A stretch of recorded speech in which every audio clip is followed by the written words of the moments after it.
Minneapolis City. To post goals!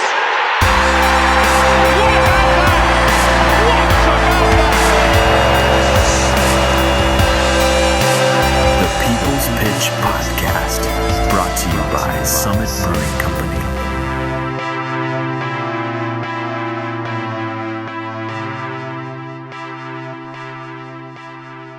Soccer fans of all shapes and sizes, how you doing? This is the People's Pitch Podcast, the official podcast of your Minneapolis City Soccer Club. This is the 69th edition of this here show. So now I'll take the time to pause for a second to let your inner 12-year-old child have a quick laugh. And now we'll get after it. This is a tad different this week as Nate is off at a competitive eating challenge and he will not be joining us this week. But as a treat, I am joined alongside me by a very interesting guy, a talented writer, a soccer fan, a teammate of mine, and a friend, Mr. Adam Bells. Bellsy, how you doing, man? I'm great, John. Thanks for having me on. Great to be here. Good look at the eating contest, Nate. I'm sure he'll put down maybe 15 hot dogs and 26 chicken wings or something like that. He'll do a good job. Seems like a bare minimum, 15 dogs. Yeah, I'm sure he'll do the technique where he dips it in the bun in the water to soften it up and everything. So, anyways, as far as news around city headquarters here, we broke the internet and the podcast with the podcast airwaves last week with talking about Brandon Bye getting drafted in the MLS draft in the top 10. Did a little bit of winter session update, and then we introduced the new side, the U23 team, and then we also had Trey Benhart on giving his account of his time at the NPSL showcase. So we take a little bit of different spin this week as we move a little bit away from the Crows for a bit, and we focus on soccer in the United States. So we'll talk with Mr. Bells about his background and why you should be following his weekly soccer takes and how you can do so. And then we'll talk a little bit about the U.S. friendly match as they were back in action again to kind of close out the not necessarily close out, but they were in action this week playing against Bosnia and Herzegovina in one match. And then we'll finally talk a little bit about the Loons, since it's been we've kind of purposefully been quiet about our crosstown cousins for a while, but we'll dive in to the comparison after a full year of how these two expansion teams between Minnesota United and Atlanta United FC, kind of where they're at, and maybe harken a little bit back to some of the predictions that I made that maybe have come true or I was completely wrong. So that's what we have today, folks. So you heard his silky voice as we had the intro today, but let's get to know a little bit about our co-host for tonight, Adam. Adam and I go back about 4 or 5 years, I'd say. When right. he graced us with his appearance joining Stegman's Old Boys at right back, where he and I have shared many minutes kicking the ball around. But he is much more than my favorite right back on any side that I'm lacing up on. Adam is a journalist by trade and currently employed on the Metro desk, correct? That's right. Of the Minneapolis Star-Tribune, but in his free time, he pens a weekly soccer take on all things U.S. men's national team, youth national team, and Yanks abroad. Adam, why don't you give us a little bit about your background, some general knowledge, so folks can get a chance to get to know you, where you're from, and what your soccer background is. Yeah. I mean, first I want to say congratulations on the Brandon Bye thing. I will just say that publicly. He was drafted 6th or 8th in the draft. 8th overall, yeah. Yeah, I guess you've probably talked about it plenty on the podcast, but that's really cool, and congratulations to you guys. Thank you, appreciate that. We know each other from Stegman's Old Boys, as you mentioned. I also want to give a shout to that club because it's a home away from home for a lot of folks who moved to Minneapolis from other parts of the country. Welcomed me right in when I moved here in 2012. And the annual general meeting with you and Huda is the party of the year in my book. It's coming up. It's a 2 blast, weeks, right? Yeah. So thanks to you and Dan and Nick for building that club and keeping it rolling. And it's sort of the forefather of Minneapolis City in a lot of ways, right? Right, exactly. I grew up in eastern Iowa, 3 hours straight west of Chicago. Played soccer my whole life. Walked onto the squad at Covenant College, a little Presbyterian school in Georgia that was an NAIA powerhouse. I think it's fair to say. Back when I was there, I was not a very good player. I was kind of an Ali Bedoya type, a lot of energy, not a lot of quality. And I played sparingly for 2 years before hanging up my cleats before my senior year, just too busy with other stuff. So now that we know a little bit about the fact that you got some chops on the pitch, let's talk about your professional background. Take us through your career as a journo. Yeah, thanks for asking. Like most reporters at newspapers, I interned at some papers in college, got a job out of college at the Cedar Rapids Gazette in Iowa, which is the nearest sort of sizable paper to where I grew up. Then worked my way to the Des Moines Register, which is a bigger paper, and then the Star Tribune in Minneapolis. I've covered crime, local government, business, and economics in my career. Never been a sports reporter, and right now I cover City Hall in Minneapolis, which is never a dull moment. Let's just say, I feel lucky to have a job in the industry at a stable paper where journalism is valued. So you have a side project called Scuffed. Take our listeners through what that is and why it's kind of become your side passion. Yeah, I've been a U.S. men's national team fan since I was a kid, like probably most of your listeners. But I started to really get revved up as a fan, started to get more serious as a fan after the Copa America in 2016, or right around that time. And by this time last year, I was watching a lot of soccer on Saturdays, trying to find out how young Americans were doing in various parts of the world. And I got frustrated that I had no outlet. I wanted to sort of have something to show for all that time in front of the television. Like all of us. Yeah, I mean, you start to feel bad about yourself if you're just watching and there's just nothing that comes out of it. So, I started the newsletter. I think I'm like 42 weeks in, so almost to my 1 year anniversary. Oh, well, last spring. Early congratulations. Well, thank you very much. I thought it'd be really. I thought it'd be fun, and it is. It's a sport full of action and beauty, and writing about it is fun.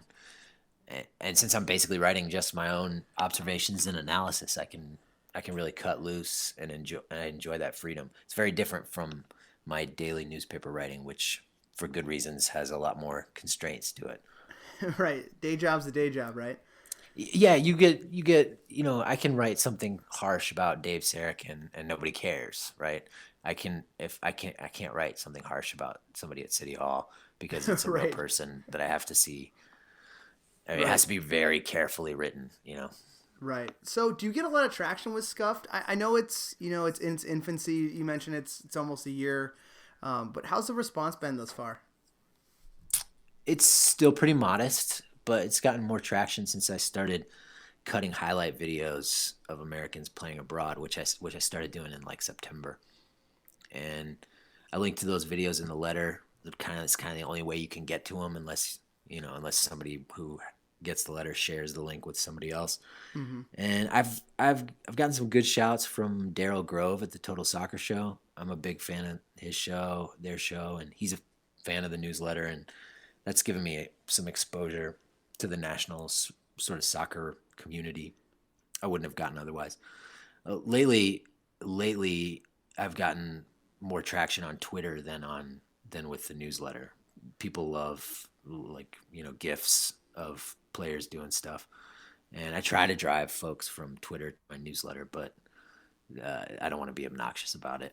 And the Twitter audience is rapidly outpacing the newsletter audience.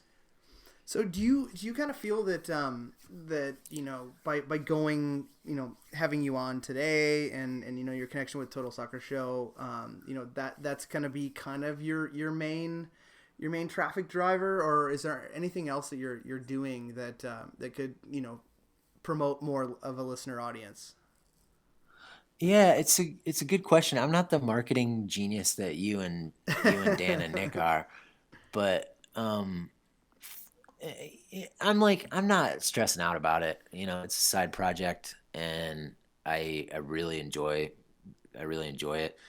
So I'm just kind of gonna keep doing it, keep trying to do a good job, and if as long as I'm enjoying it and people are signing up, even in small numbers, I feel real good about it. I suppose doing podcasting does help because it seems like a lot of people listen to stuff and don't read as much.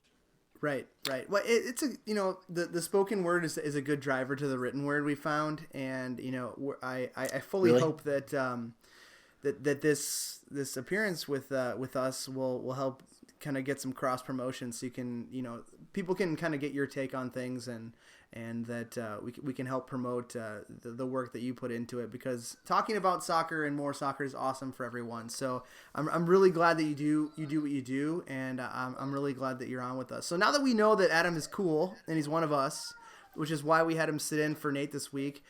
Given your background and the focus of Scuffed, why don't we transition to a topic close to your heart: the recent friendly between the United States and Bosnia and Herzegovina. The game was very typical for men's U.S. national team fans from the area, which is something that we'll get into quickly in a little bit. But the match ended at a 0-0 draw, and I can simply put it that I really wish I had that 90 minutes of my life back. And the sad part about it really is, Adam, is that this is the first time I've thought that since being a fan like in 1992, post World Cup 1990, where it was like, oh my God, we made it. And then I watched those games with my father, and it was like, man, are we bad? And what are we going to do next? So I read your article this week about the match, and I feel like you maybe agree with me a bit on that statement. So what were your kind of thoughts overall, just general thoughts of the game? Yeah, I did. Yeah, I feel like I wish I had that time back too. I didn't have super high expectations for the game. It's this January camp tradition of sort of a B team from MLS, and this wasn't even. This was maybe even a C team because a lot of the big names from MLS weren't there. But what I was hoping for was to see young players and new players. One of whom is going to be, familiar to the audience here. I wanted to see Christian Ramirez. I wanted to see Justin Glad. I wanted to see the Real Salt Lake center back and his teammate Danny Acosta, who plays left back. I don't want to see Zardes or Justin Morrow or Jordan Morris in this kind of game. It just doesn't make any sense to me. It's not interesting. This let me know if you also feel this way, but it kind of felt to me like this is the first time where maybe call-ups were kind of sent out to players in those bigger names that you mentioned that weren't there, and maybe they were turned down by guys because they just didn't want to be part of where we're at right now, and they didn't want to attach their name to the U.S. national team. It kind of felt like that to me, and then Could like be. Didn't it feel like a little bit weird? Like there's something else going on there that we're not really privy to. Yeah, I mean, I didn't specifically get that feeling, but it wouldn't surprise me. I mean, how could you blame, you know, Josie Altidore or Michael Bradley for wanting to skip this? There's Yeah, especially nothing. all the shit they took, right? Yeah, right.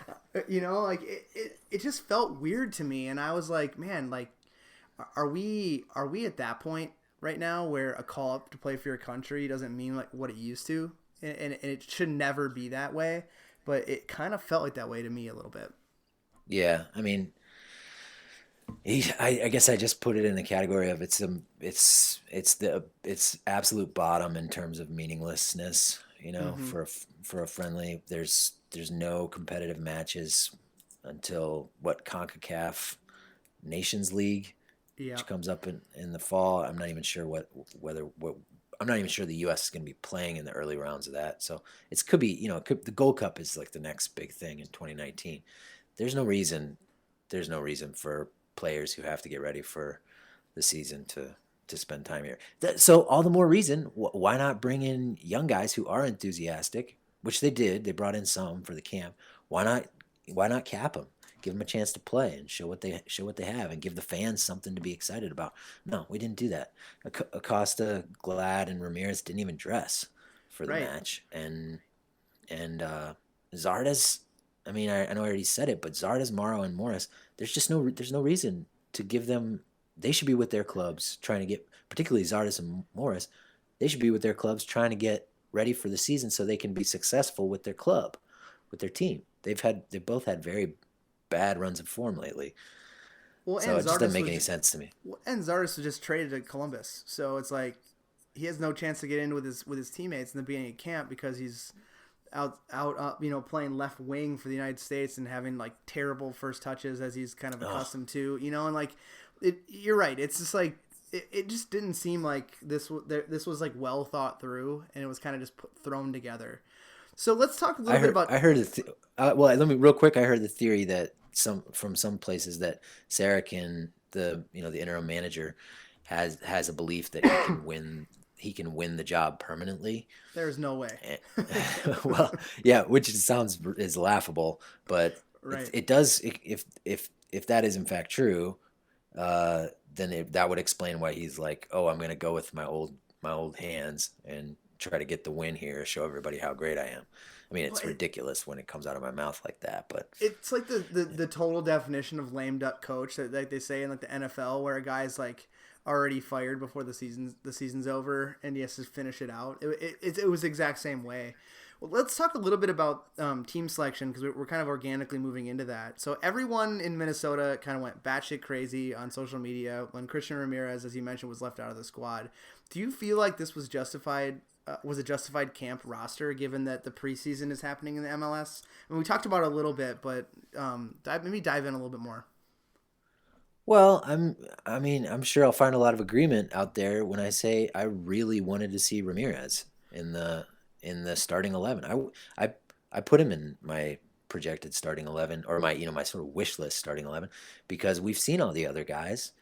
Ramirez he's a goal scorer. He's a gamer.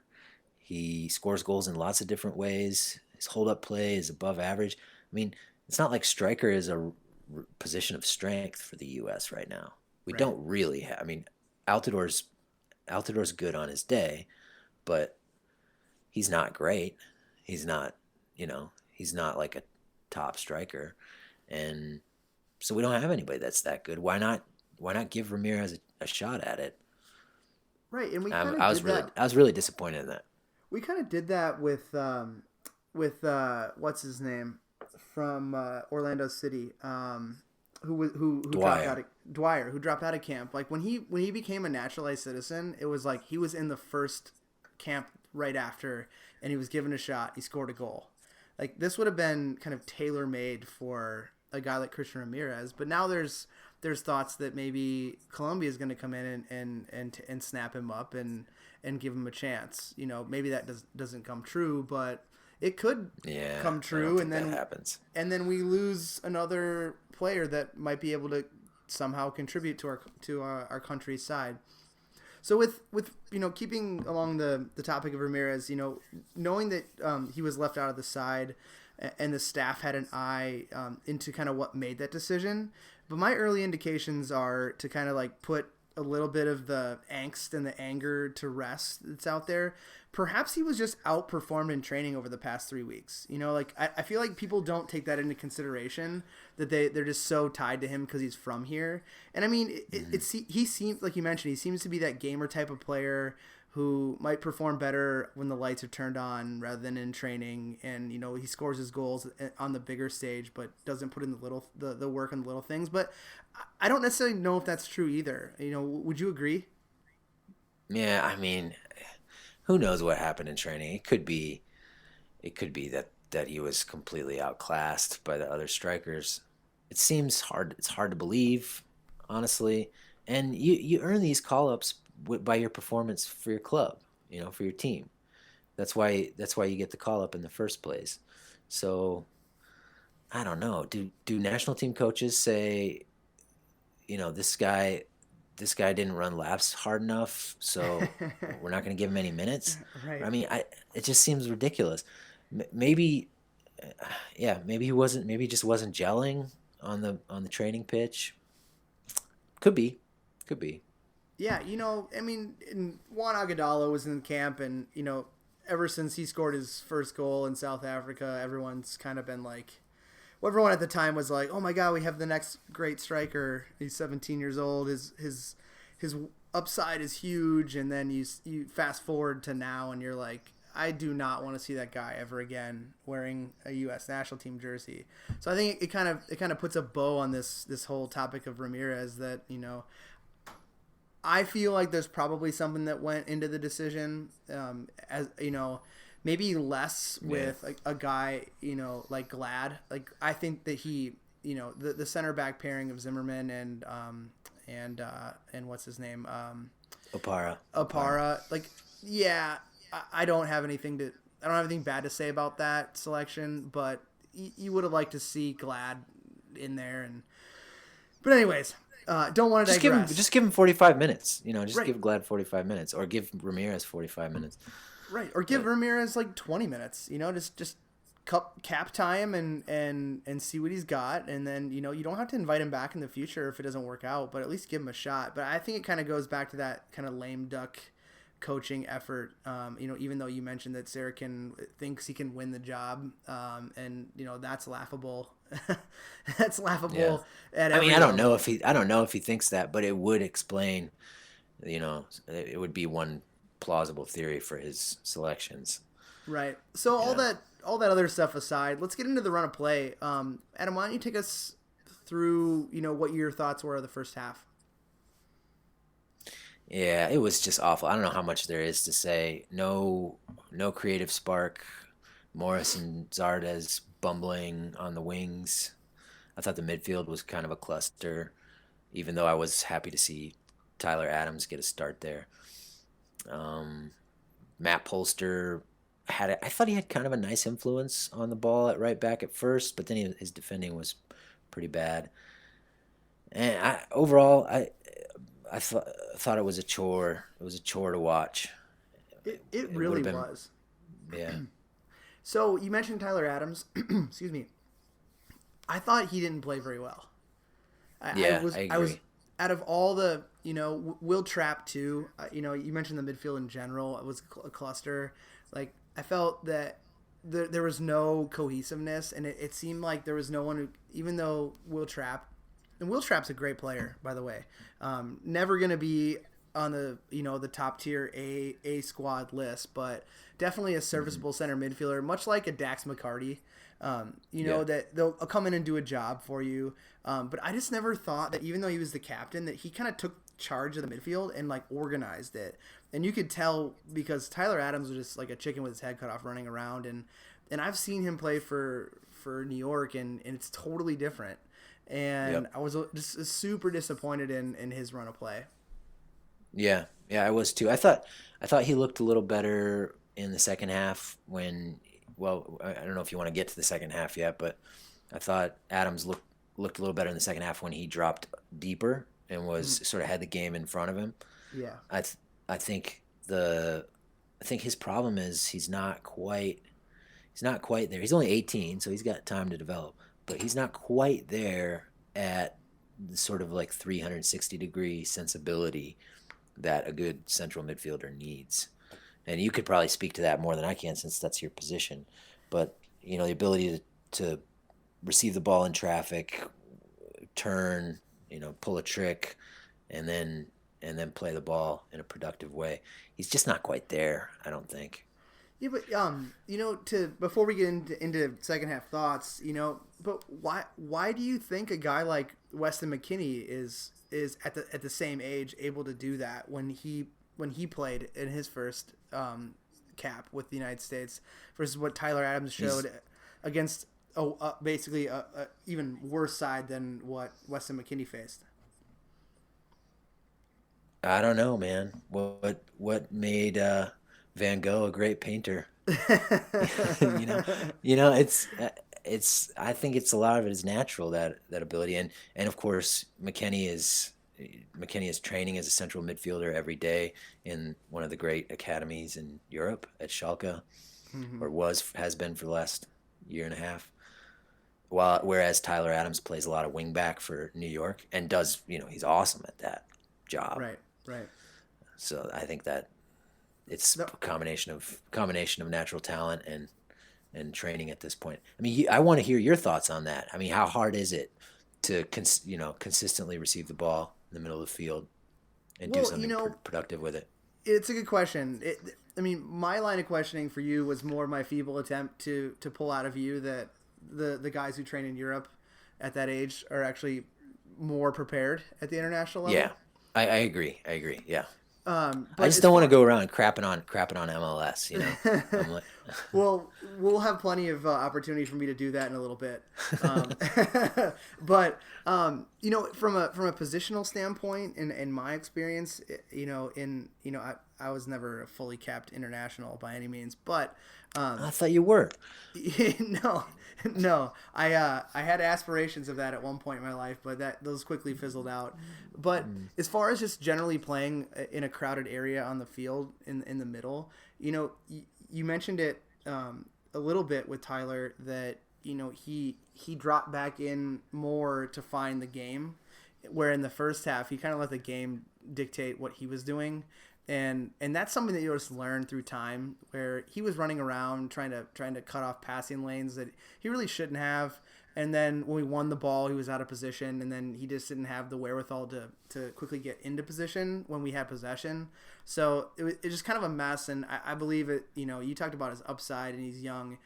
There's plenty of opportunity for a guy like him to learn that, but we're not in the game of, or we're not in the industry of allowing these guys to learn those little things at this level. Like, we want performers as fans. Yeah. So it goes back to coaching for me.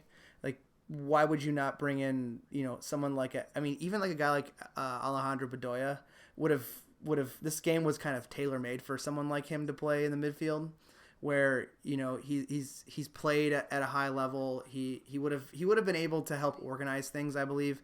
Or a guy like Danny Williams, those type of guys that are just not quite there for the A level would have been perfect to have in this camp to kind of bring it all together. And I just feel like it showed that there's zero focus on what's going to be next for the United States until after the election, which we'll talk a little bit about in a bit. But on to the second half. There were a few adjustments made, but nothing really great happened. Zimmerman gave up a really dumb PK, and the soccer gods did everything they could for the U.S. and turned it into the post. Basically, like, welcome to the game, Zach Steffen. You come in at halftime as a goalkeeper, and your first line of action is to try to face a penalty. And then, of course, you get Taylor Twellman's awesome dynamite commentary of like, well, he's saved the most penalty kicks in MLS last year. You're like, well, yeah, this guy didn't want to come into the game, and that's the first thing he faced. So, Yeah. I think the bright spot was the introduction of Kellen Rowe. He was positive, but the rest of the changes were like kind of ho-hum for me. As the same as the selected starters were. There were a few chances that the U.S. created, but we lacked someone who attacked those chances at all costs in the final third. And I know Ramirez may have helped there, and I think he would have. And I can't believe I'm even saying this, but we needed someone like a Wondolowski type player who's literally, that's their job. I mean, that's where we part ways, my friend. Because I if the goal is winning the game, if the goal is winning the game at all costs, then maybe we need Wando. But we just want to try new things, Right. Bring in new players, introduce new players to playing international soccer for the U.S. So I'm going back to Ramirez. I think that's who we needed.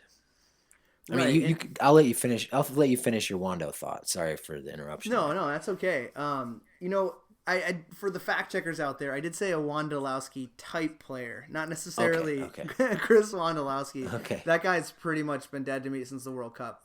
But I agree with you. I think a guy like Ramirez could have come in and he really could have. Well, one, a lot of fans were hoping he'd get a look. He's been on every list of like players overlooked by the U.S. Comes into the camp, Everyone's like, this is his shot. They get shit on because he didn't get selected. And then we have zero drive from I think CJ Sapong didn't do bad, but he didn't do anything that Christian Ramirez can't do. And Christian Ramirez has shown he can do a little bit more than that.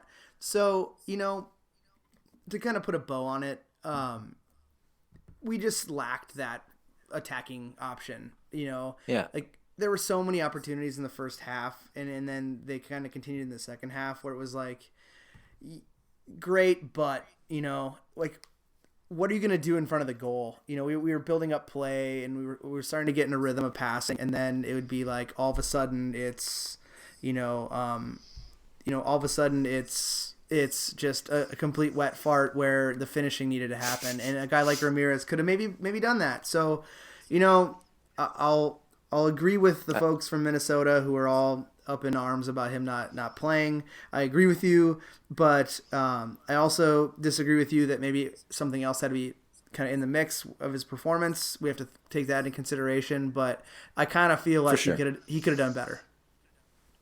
Yeah.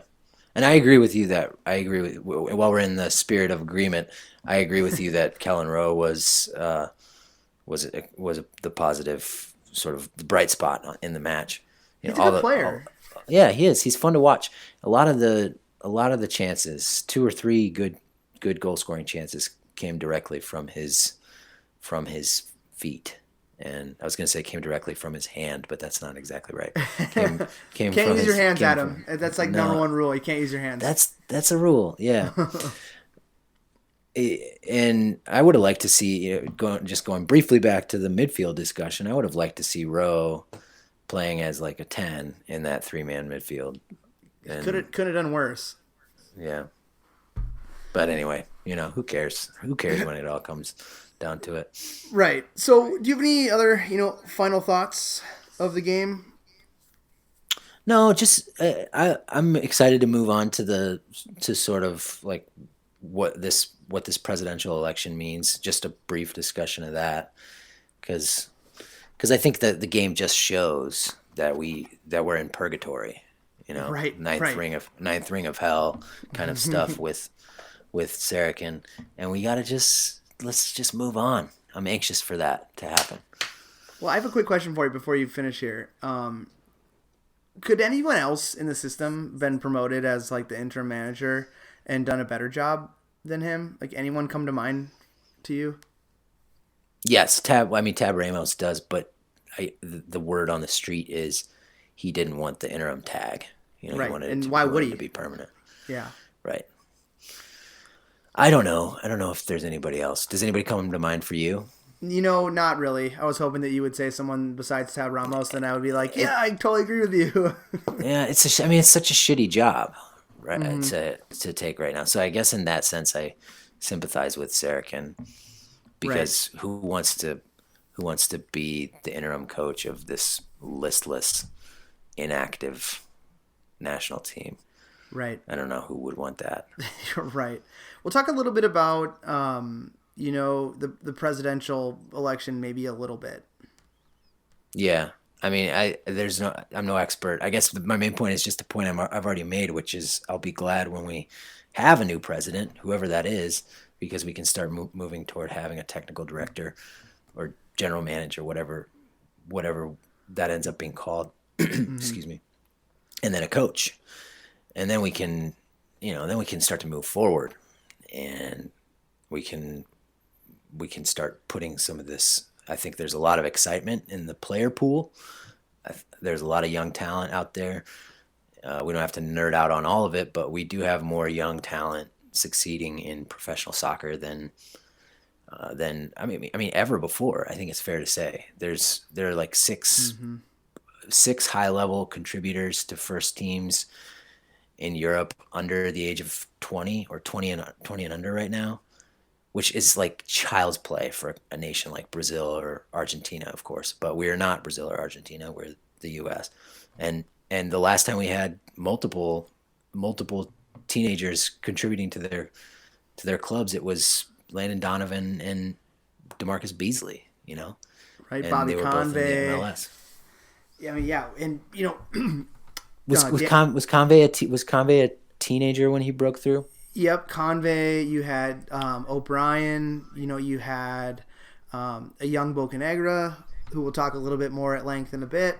You're right. We had a handful of guys that were the core of that 02 team. With and you sprinkle in the big cat Tony Sana and Brian McBride and Yeah. those guys into it, and a nice tidy little roster. Yeah, And- but some of those guys went to college, right? I mean, like Bocanegra went to college, didn't he? Right. And But they so were he the was- guys. They were the guys who were still within that early 20s range that were performing on the U.S. to kind of have apples to apples. But you're right. They went through a different route than the guys that you're mentioning. Yeah, I mean, these guys are just so young, like McKennie and Pulisic and Adams and Keaton Parks, Anthony Robinson, Cameron Carter-Vickers maybe not having the best season, but still he's a 20-year-old starting at center back in the championship. There's a lot. It's just unprecedented. So I just want there to be a president so that there can be a coach who we can start getting excited about how he or she, most likely he, and how he sort of puts that all together and like builds a system and gets everybody going in the right direction so we can go to Qatar. Right. I could not agree with you more, Adam. Well, let's move on a little bit and talk about the Uniteds. It's been some time since we last talked about the other soccer team in town, and of course I mean Minnesota United. A little less than a year ago, when excitement was high, Nate and I drank the Kool-Aid, like just 2 fistful of it, and got really excited about our new toy that we had to play with in the soccer world. And kind of talked about how excited we were, what was happening. They would mention a player, and everyone would like feverishly go to their Wikipedia page and learn about them and be like, that's my new guy. But we're at a different impasse. Did you have the same feels that we did when about a year ago when the team was about ready to kick off camp? No, I wasn't quite as. I was probably a little more neutral in my enthusiasm level. I mean, I love going to games. I love the scene and the chance to see really good soccer. I mean, by my standards, seeing live MLS soccer it's just really fun to watch because they're so good at the game. And I wasn't like, this team is going to be amazing or this is going to be like life changing. You were realist about it. Well, yeah. I mean, maybe it just wasn't like quite as tuned in. I mean, I was more tuned in than the average person, but less tuned in than you. I think probably. Right. Probably. And I got to be, yeah. So I did get to be down on the. Well, I don't want to jump the shark here. I got to be down on the front office a little bit after the Demidov debacle. As was everyone. I'm still not sure there's reason for confidence. And so, yeah, that's where I'm at. I'm still kind of in like a hang back and watch and enjoy mode, but I'm willing to be outraged if you persuade me. Well, I'm going to do my best to persuade you Okay. on that front. So like I mentioned, we're almost a full year since the inception of the first camp, and it's no surprise that we want to kick the tires on this topic again, as so much has happened since then. We had multiple drafts, we had a full year of gameplay, player signings, and then now the training camp is underway. So what we'll do is we'll circle back a little bit and talk about how kind of last season finished with both teams. You want to take that? Yeah. So first, Atlanta, they MLS clubs play MLS teams. Got to be careful about that. Play 34 matches. They won 15, lost 9, drew 10. Went to the playoffs and lost in the first round, right? Didn't they? Correct. First round. To the Crew. Yep. in a very good game. Maybe the best game of it was 0-0, but it might have been the best game of the playoffs. And then a fifth round exit in the U.S. Open Cup, which they didn't, if I remember correctly, they didn't take super seriously. They were playing they didn't at all. And their goal differential was 70 goals for, 40 goals against.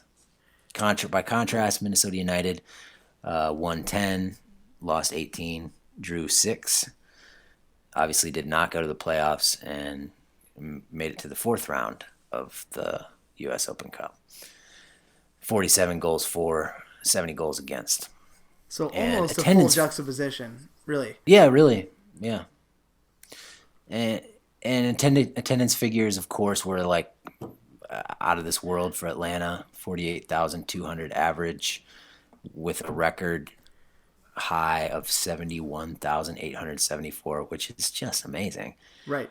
And Minnesota United was 20,583 as the average, they didn't report a high. Well, given that the new stadium is going to be about 18,000, give or take a few hundred, the club seems to be in a good spot at the turnstiles. However, in a 50,000 stadium, playing in the Gopher Stadium with a reported 6 sellout matches, I think something's a little bit fishy going on there, Adam. Yeah, the attendance numbers I think are widely viewed with skepticism across the league, right? I mean, it's not just here, but I went to probably 8 or 9 matches last year, and there were always a fair amount of empty seats. And then they would say that there were, 19,700 people there, and I thought to myself, if the lower bowl holds only 20,000, 20,500, there can't be that many people here. Right, but I will say, the crowds were solid. It was always encouraging. And they were always loud, and I went to probably about 4 matches, and I agree with you. It was always a good atmosphere, always empty seats. But we did report a couple weeks ago that we found out that the attendance figures for the MLS are a direct correlation to how many votes they get on USSF Matters. So that's where the fishiness I think comes in a little bit for me, and where I start to get real skeptical in that. If you're reporting sellouts and there's only about 18,000 people there in a 50,000 seat stadium, for example, that's not cool with me. It seems like cheating, right? Yeah, no, it does. I didn't realize there was that corollary between attendance numbers and votes at USSF elections. Yeah, and it's weird. It's with the NASL, it's with the USL and the NPSL. It's all connected to attendance, and then what tier you follow in or you flow into. So, not saying it's everyone's cheating, but I mean, come on, it's a little bit fishy. So if we play back the win-loss record, Adam, there's a solid story to be told there. It's quite a difference, and I think it shows fans of United what really could have been if the foundation for the inaugural season started off better or took a different route. You and I actually spoke about this a few days ago, but there's some clear differences in the way that both teams were put together from the start. Minnesota United was a direct pickup almost of the NASL front office with the addition of Amos McGee and a few others, including Adrian Heath as the head coach.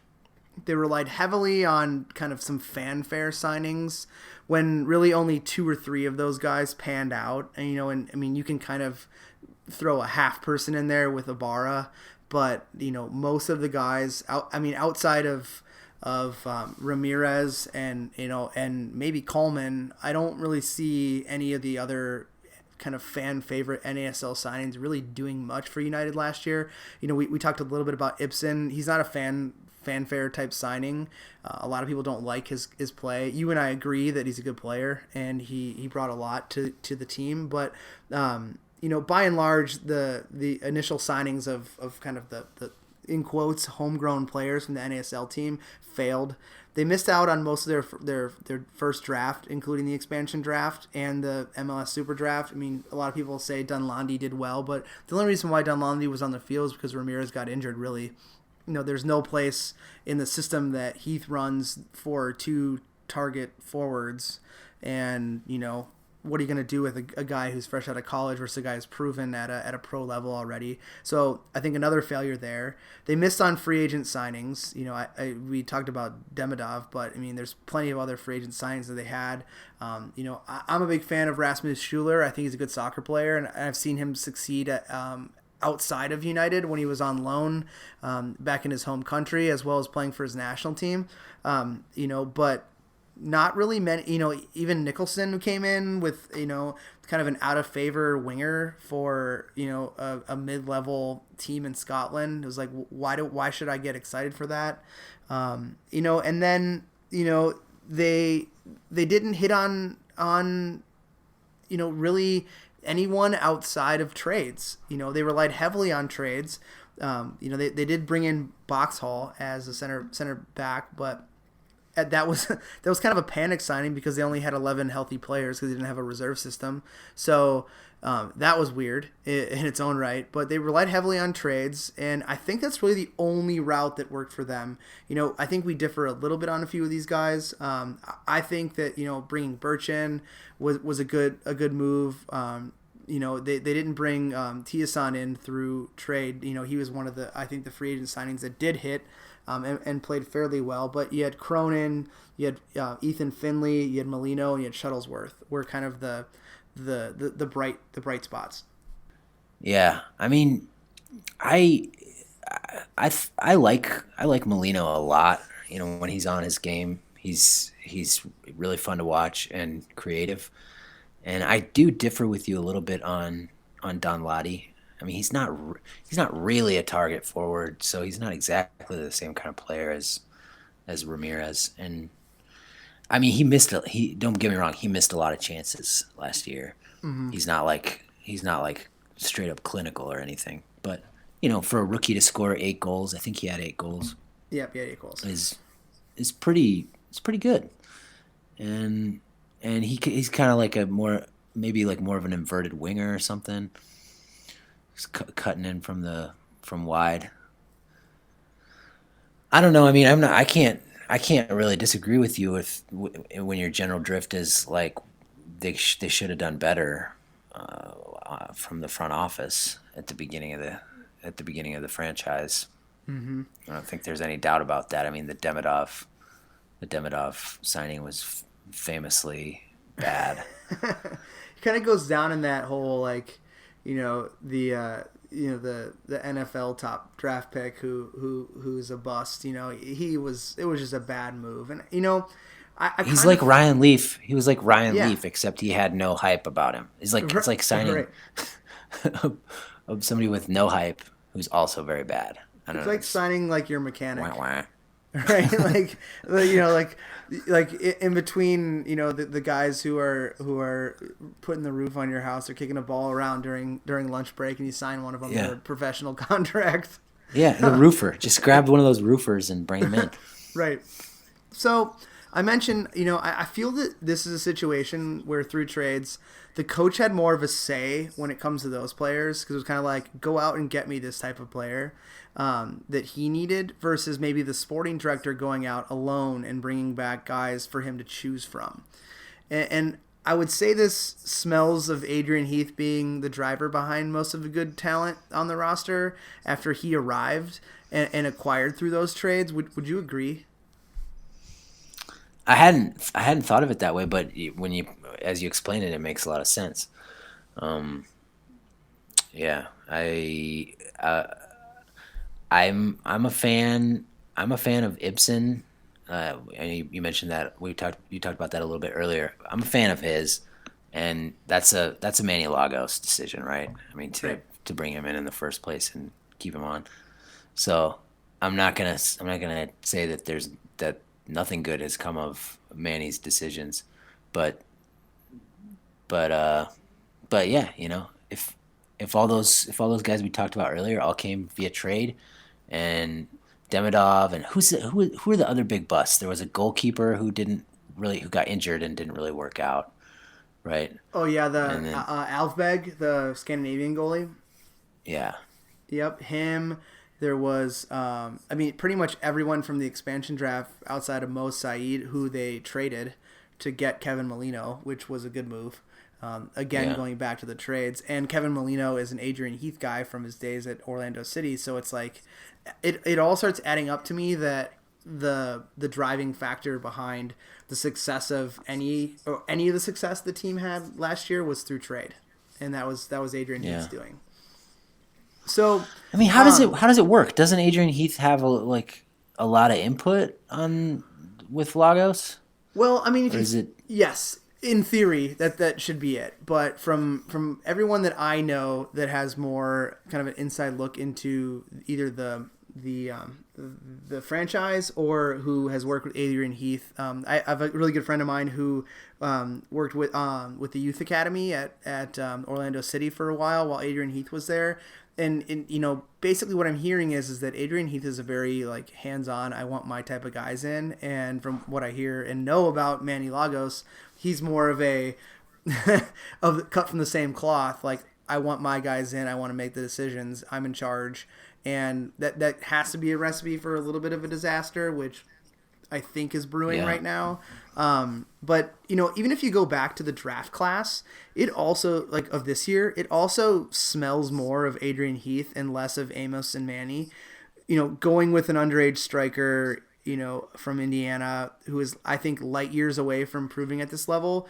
And then following that with some solid picks down the spine with a center midfielder and a center back that are probably more match ready at this level. It seems to be more of his MO everywhere else he's been. That's kind of what he does to build a roster. So I think he's maybe having more of a say, and it could be an opportunity for him to, take a little bit more charge away from the kind of the front office staff, because they've made some glaring errors and the clock is running out. Mm-hmm. Yeah. I mean, do you think they got a center back from somewhere in the Northeast, and then they got a right back too, right? Carter Manley. Yep. And you think those two are the center back's name is Olmsted or something, or Olmsberg? Olmsted. Yep. So are they gonna play, you think? Well, I mean, who else have they brought in that Adam, that's gonna really play, right? Center back's not really a position of need. You have Coleman and you have Calvo and you have Boxhall. Are those guys good enough? Maybe. Is it time to bring in a younger player who's hungrier rather than a player who's been there for a year? If I think the game changed for Minnesota United when they brought in a guy like Coleman into the mix, and he and Calvo, I thought, had a good partnership. But Calvo's a right back, so maybe the center back gets some time. But they also had Greenspan, who they brought in through the draft last year, and picked him up, and he was shipped out immediately to a USL team. So it's I don't know, man. I don't know if they're gonna play. They should get a shot, but what we learned with the U.S. national team is no one's handing out game minutes to people who we think deserve it. Right. Olmsberg, the new the drafted center back, he's left-footed too, right? If I remember correctly. Correct.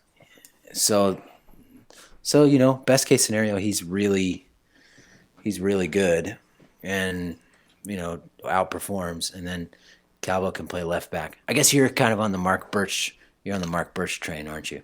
Well, I mean, you're happy with him. I'm not necessarily happy with him. I just think he was a bright spot because he just did his job as being a veteran right back. But then we also brought in Mears from Atlanta, who's another 30-year-old right back. So it's oh yeah, right. It's just a whole lot of the same shit, different day kind of situation. But if you kind of pick up what I'm putting down here, it seems as if really the terrible decision making for building out a roster over the past years falls heavily on the shoulders of the sporting director. I do that for Minneapolis City, and if I continue to bring in the same type of player that's not working, it's my fault, and I would take ownership in that. So we've kind of yet to mention that, that we're completely void of quality offseason signings and relevant trades that would help this club. Is it time for Minnesota to say goodbye to the last member of the Lagos family if they really want to take the next step? Or are we going to continue that false sense of hope? I mean, excuse me, it's a very hungry fan base that we've already mentioned. Excuse me, and at some point, there's, it's loyalty. Like they're even more loyal to a fault, and what's really next? I mean, so a head has to roll, right? Well, I don't know that a head has to roll just yet. You think a head needs to roll right now?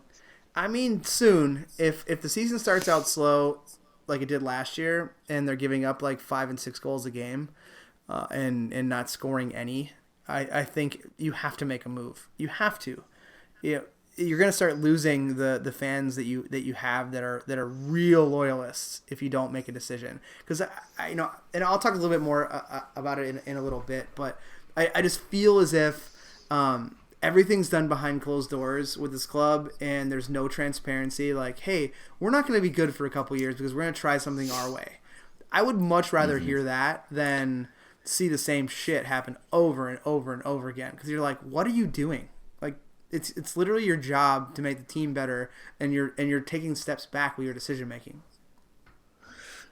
Yeah, I mean, let me just play devil's advocate here. They improved a lot last year, so everybody acknowledged that the Demidov didn't work out, and some of the other early signings, they kind of buckled down, and they had a pretty good run of form towards the end of the season.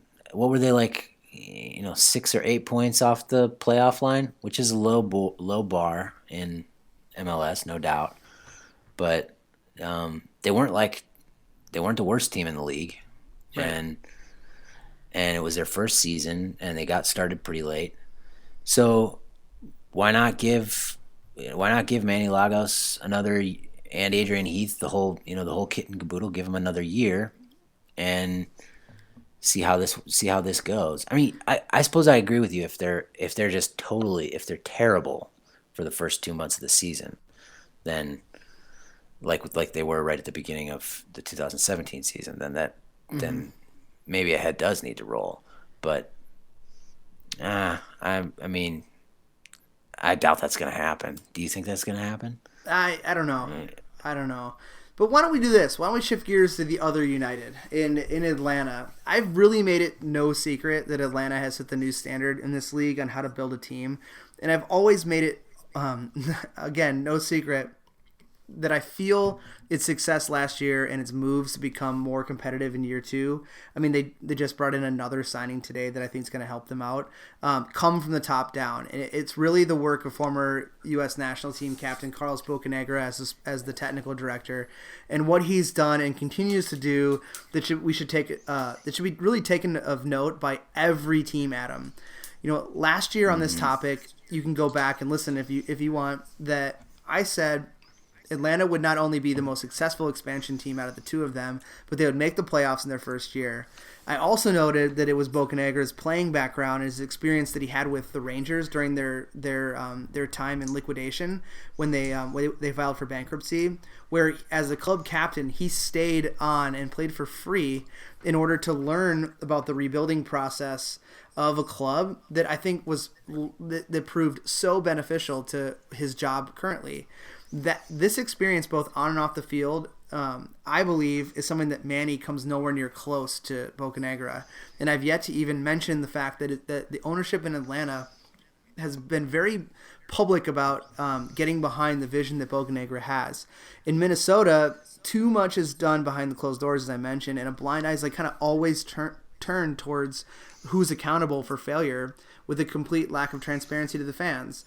There was no ownership in the fact that they clearly had fallen down when they first started, and we were quickly trying to play catch up outside of Adrian Heath's weekly press conference, where he urged fans to really trust that the fact that these guys are going to turn it around.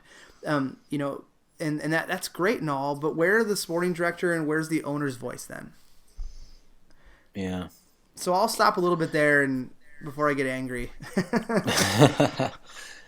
Yeah, I mean, Atlanta's just on another planet. I mean, they're so the Bocanegra backstory is fascinating, no doubt. and clearly he's doing a lot of things right, and he has clearly has ownership who back him to do these things. So, I mean, I don't know. It's a tough comparison because they're changing the league. They're not just different from Minnesota. They're different from everybody. They're the way they're getting into the South American talent market. These big transfer fees. Apparently this confidence they have that they can move those players to Europe, which from my perspective is just which is sort of U.S. soccer in general is my lens, and the U.S. national team and the talent pipeline. It's just like a wonderful, wonderful thing. Right. Are they head and shoulders above Minnesota in every way? Yeah. I mean, there's no denying that. I heard Don Garber on some other show, I think with Grant Wall the other day, say it's too bad for Minnesota that Atlanta that they came into the league at the same time as Atlanta, because by any other standard, Minnesota had a very successful launch.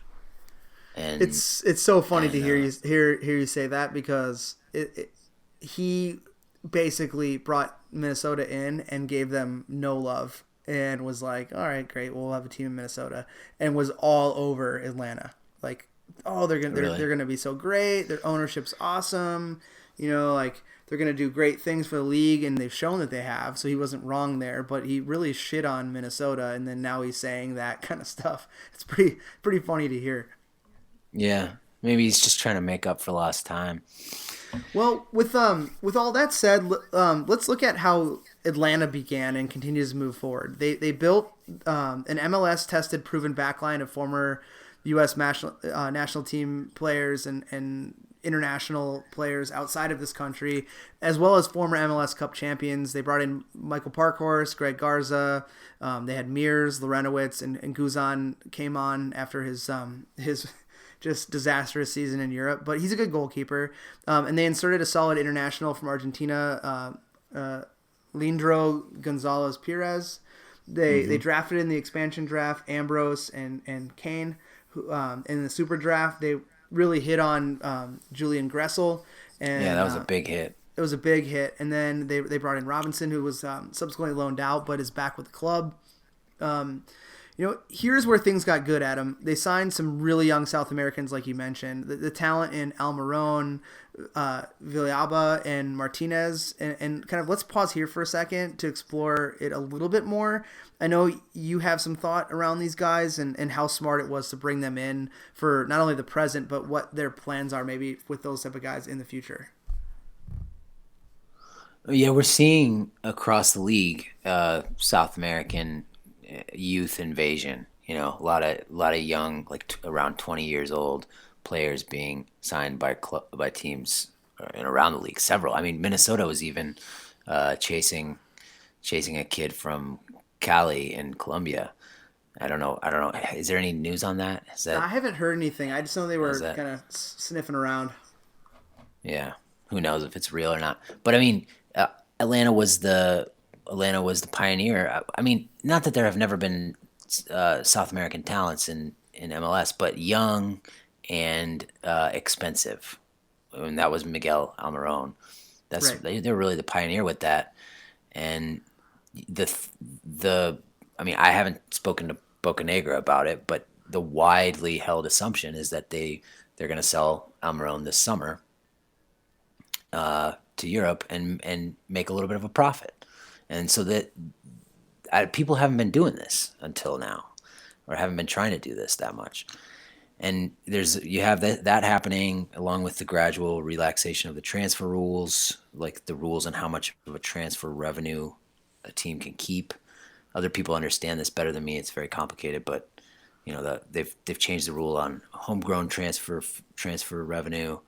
Club teams get to keep all of it now, and they get they get to keep a larger share each year from here on out of, I think it's GAM, general allocation money. So that's all wonky and boring stuff, but the upshot of it is that there's going to be more of this talent stopping off in MLS and then moving on to a bigger league. I think partly as a result of Atlanta's ambition and Tata Martino's presence there.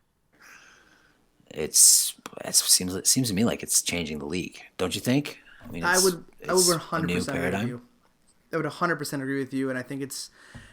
I mean, like I said, I made it no secret that I think that they're doing things the right way, and it's something that we need in the game in the United States. Let's take a little bit of a look at as along those lines. Let me ask you a question. Sure. Question. So say Atlanta sells Almiron and at a profit, and then then Barco plays for like 2 years, and then he gets sold at a profit. And I mean, Barco could be bigger than Almiron, Mm-hmm. It could be smaller too, but could be bigger. Say that happens. What does Bill McGuire think when he sees that? Is he going to say, "Oh, we need to do the same thing"? Or I think or what? I think he doesn't have a clue about it. To be honest with you, I don't think he has the soccer mind to have that thought process. I think it's it's not that complicated. It's not I that know, complicated. But I feel as if he's more short-sighted, and he's allowing the other folks in the room that are the quote unquote soccer minds make the decisions, and he's just kind of the guy who owns a team. Do you think Bill Kraft in New England is going to say something like that? I don't think so. I think he has people that he put in place because they're smarter in those avenues. And I don't know if Bill McGuire would even say anything. I think it falls solely on Manny and on Amos. So is Manny gonna see that and say, okay, we could do that. We could start really investing in the academy, and we could do that. We could do it ourselves. Develop talent ourselves, and make money that way. I think I don't even know. I think he's smart enough to make those assumptions and identify that. But then again, it goes back to Bill McGuire writing the checks to be able to make it happen. So it's kind of this weird purgatory of decision making that I think Minnesota United falls into. But I think that to go to your point, I think if you look at free agency in 2017 so far for Atlanta United, trading away that weird allocation cash to acquire Darlington Nagbe, like that's not something that we do here. It's something that Atlanta does because they found a hole that they needed to make a longer playoff run and to be a little bit more successful. And that guy's not going to go to Europe. That ship sailed for him Right. when his unsuccessful transfer to Scotland to play for Celtic. So he's going to stay here. So there's your stopgap for if Almiron leaves and if Barco doesn't pan out or he leaves as well. But they also brought in, Jose Hernandez, Franco Escobar. They drafted. They brought in, former Loon and FC Cincinnati and kind of the darling of the U.S. Open Cup, shot stopper Mitch Hillenbrand to cover if Guzan doesn't pan out. So they've made moves that we just don't do, and we have every opportunity to do that. And I by no means am a fan of Atlanta, and I don't want that to come out. But as a soccer fan and kind of a student of the game, you have to look at it that these guys and what they've established, you got to tip your cap to it. They have a clear plan of what to do now and how to move forward into the future, and have made moves to try to make themselves more successful. And like I mentioned Nagbe, and a few others to kind of help it from the playoff perspective next season, to make that push. And they have the same avenues that Minnesota United had. And as a supporter of Minnesota United, I'd be pissed if I really looked at it. Mm-hmm. Yeah. I mean, I'm not pissed. I'm excited about what Atlanta is doing, and I think it's got to have an influence on the front office in Minnesota eventually. I mean, the fact that they're reportedly willing to spend $4 million on a 20-year-old attacking midfielder from Colombia. I mean, doesn't that tell you that something has started to click already? It's either clicked or it's just lip service because they needed to say something. Maybe, yeah. But you know what? We'll see what the future holds for these two teams. But in my opinion, it would take a rash of like nasty injuries and some hard luck with players leaving for the World Cup this summer to not place Atlanta in the playoffs again in their second year. Well, I think Minnesota United will be a frustrating side of tryhards again. And it's sad to me because I want them to be good. I really want them to be successful and raise the profile of soccer in our state because it's good for everyone. But I think the fuse was lit before they kicked the ball last season, and it's getting closer and closer as average steps are being taken as a club to get better. And who knows? I could be totally wrong.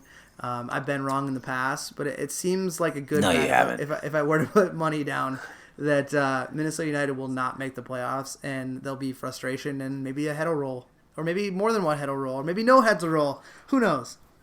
Yeah, well, I mean, my one last thought on it is it's weird because I think to myself, Bill McGuire is spending $150 million of his own money to build this stadium, and $100 million for the franchise fee. Wasn't that what it cost? Yeah, something. So I mean, the dude has put down some serious money, and so I can understand why he's not ready to like spill on big signings just yet. Whereas the Atlanta United owner also owns the NFL team, and sort of, I don't know. It's not like McGuire doesn't have money; he has plenty of money, but it's a lot of investment. So I'm gonna give him another. My inclination is to give him another year to start to show some ambition. But 6 months. If by July they're treading water or taking on water, I'll probably be close to joining you. Well, you're welcome. You're welcome to join me. It's not a bad place. Yeah, I like being with you, John. Should I close it out then? I think it's time to close it out. I think it is. I think we've talked long enough about this, and everyone gets it. Yeah. There's a potential for a bright future for Minnesota United. We all hope it turns around, but all indicators are that it's not going to. Yeah, I wouldn't go that far. I'd say, I mean, well, maybe you're right. I'm willing to let the indicators play out a little further, just for the record. It's being recorded, so the record has been noted. Okay, recorded on the record. That's all for tonight's show. Thanks again, Nate, for being gone and allowing me to join the booth this week. It was a blast, and thanks as always to the sponsor, Summit Brewing. Looking for something different to engage your taste buds? Check out the recently released High Stick Alt Beer. If you're looking for a beer that is easy sipping or something to throw back while watching a few matches, this is it. Go get some right now, today. Memberships for 2018 are out there on the plains, waiting for you to jump on and ride them bareback. Do you have yours yet? If not, then go get signed up. $60 gets you a cool membership card that doubles as a season pass to all upcoming city matches this summer, a fancy new membership scarf, and the magical ability to talk to crows. If you love soccer and you love supporting your community, why not do both? Align yourself with a team that loves to give back. Minneapolis City is a 501c3 that does good on and off the pitch by providing people from all backgrounds with access to a safe, reliable place to play the beautiful game. It is tax season, so start thinking about those deductions and consider giving to the club that gives back. If you want to get a hold of the show with questions, or comments, you can do so on Twitter at the People's Pitch or through email at mcscpodcast@gmail.com. And finally, as always, you can hit the club up at MPLS City SC. That'll do it for this week. We leave you with our new house MC, our other NPSL showcase participant. This is the one, the only current MPLS City player, Miles Stockman Willis, who goes by the name Emmy Lays with Moves. I'm Adam, that is John, and you are the people. Soccer is a gift. Just pull the bow, open it up, and explore the benefits, friends. You got hoofed. Motherfucker, just trust the process. All these dudes do is talk, so I'm not that talkative. Too busy hitting blunts till my body deprived of oxygen. Solo dolo anonymous, skill is real like I'm Solomon. I'm confident that we ain't the same like a homonym. We're not. My girl just woke up looking like she modeling. Feet up on the ottoman, about to feel her collagen. In times of division and negatives, be positive. Since a teenager, did it major like a college major. Thought I was the dean, getting debits, yeah, filled schedule. 16's worth 18 credits, got credentials. Wallet filled, cream cheese, lettuce, bills, presidential. Burning gas, unleaded, embedded in the mental. I'm a rare thug, give the bag a bear hug. Take the Donald's daughter and make her vacuum my prayer rug. Ballin' excessive through 24s on a Roomba. Equipped with extra batteries cause I got rooms, bruh. Boss among bosses, never have to be debris. Not a man of many words, all my sentences are brief. Give a rapper a halo, I'm like Commander Chief. Have the music lit, the way that I be decoding beats. Body coated all in Gucci, lungs coated with the key. Styling on y'all with the styling. Clorox wipes for the sneaks. About to explore her sheets. Broke, I can't afford to be.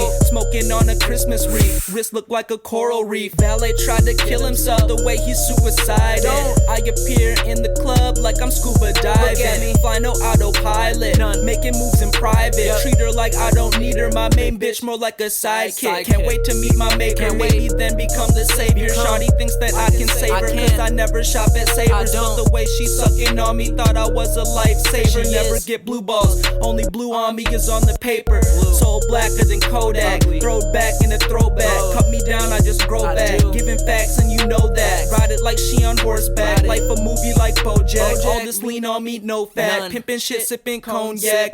With a big ol' rock resting on my nucks. Got me doing pinky ups, 3 bills on the custom chucks. Thinking about haters, wishing there was a new emoji. Thinking about my ice, wishing I had a Zamboni. Fiending for the power, immaculately sitting on the throne. Meditating in a mandala made out of cobblestone. Get $1 million, couple friends that I could probably phone. Turn the crib to the Middle East the way I'm getting stoned. Bros, in my zone, always alone. Future sewn in my bones, leapfrogging over stepping stones. To each his own, but boy you better check your tone. My life a work in progress, still I'm shining like construction cones. So incredible that they still waiting for the sequel. Like a scalene triangle, cause I don't really have no equal. Look at the money like high bay, grind until I say high sway. Doing me like Do Ray in a Supreme North Face. Get to home base, no foreplay. Asshole in my aura, flow is swimming like orcas. Freely wink, call me Oprah. Have my mom's off the coast up. Brazil chillin' with Costa. Fruity drink on her Costa. Flossing out all that okra. I got the moves. You finna lose. I make beginners lose. I make the masters lose. I make the legends lose. I make the game lose. I got the moves. You finna lose. You finna lose. I make beginners lose. I make the masters lose. I make the legends lose. I make the game lose. I got the moves.